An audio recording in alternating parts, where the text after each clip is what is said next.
ท่านผู้ชมบริษัท Green Wall Motor หรือ GWM ได้เปิดตัวรถรุ่นใหม่ Haro H9 อย่างเป็นทางการในงานเวียงจันทร์นานาชาติ Auto Show 2025 ซึ่งงานดังกล่าวได้จัดขึ้นในวันที่ 28 พฤศจิกายนที่ผ่านมาที่ศูนย์วางแสดงสินค้าลาวไอเทคนครหลวงเวียงจันทร์เข้าร่วมในพิธีมีฐานนางสมประสงค์พระสินศักดิ์สิทธิ์ผู้จัดการฝ่ายขายและการตลาดทางราเจนภาจาภาติ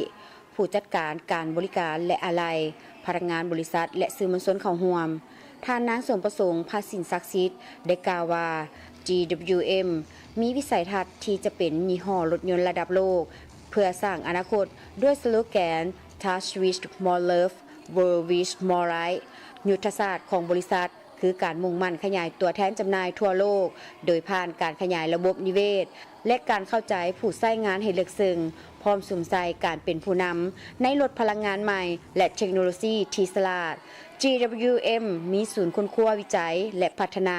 ในระดับโลกในสาธารณรัฐประชาชนจีนเยอรมันอินเดียและญี่ปุ่นพร้อมด้วยฐานการผลิตรถยนต์ทันสมัยจำนวน10แห่งในประเทศจีนและ3ฐานการผลิตต่างประเทศเช่นประเทศไทยบราซิลและทวีปยูเรเซีย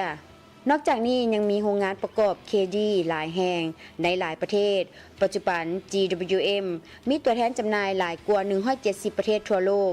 มียอดขายหลายกว่า1ล้านคันติดต่อกัน10ปี All New GWM Harwell H9 Harwell H9 มีเทคโนโลยีที่ทันสมัยเช่นเครื่องจักรใหม่ล่าสุด 2.4 ที่กระส่วนมีขนาด 4x4 กว้างใหญ่มี7เบาะนั่งมีความเงียบประหยัดน้ำมัน 14 กิโลเมตรต่อลิตรเด่นด้วยสไตล์ที่กำลังเป็นกระแสมั่นใจทุกการเดินทางโดยระบบขับเคลื่อนอัจฉริยะ 4WD ที่สามารถเลือกโหมดการขับขี่ได้ถึง7แบบประหยัดน้ำมัน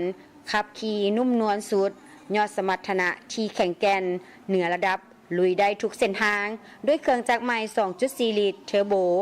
181แห่งม้า480แห่งบิดจับคู่กับเกียร์ใหม่ล่าสุด 9 Speed DCT เป็นเกียร์ที่ GWM พัฒนาและผลิตเองถือเป็นเกียร์คาดคู่แบบเปียก 9 Speed ตัวทำอิฐในประเทศจีนโครงสร้างเฮ็ดด้วยเหล็กก้าที่มีความเหนียวแน่นสูงห้องหับแหงกระแทกรอบทิศทางสัดส่วนการใช้เหล็กก้าหลายกว่า80ส่วนห้อยมาพร้อมฟังก์ชันที่หลากหลายคือ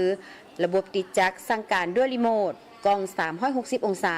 เซ็นเซอร์ด้านหน้าและหลังระบบควบคุมความไวออโต้แบบออฟโรดระบบเทคเจอร์ระบบช่วยขึ้นทางสันและลงทางลาดสันระบบป้องกันการปีนคว่ำระบบกวดจับแฮงดันล้มยางลำโพง8หน่วยหน้าจอกลางขนาด 14.6 นิ้วรองรับ Apple CarPlay และ Android Auto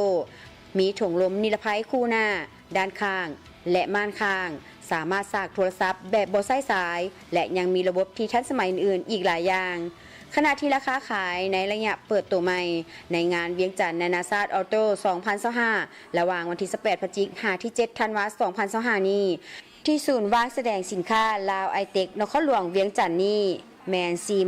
49,400 ดอลลาร์สหรัฐมีห้องวางแสดงรถและศูนย์บริการอยู่นครหลวงเวียงจันทร์และนครปากเซแขวงจำปาสัก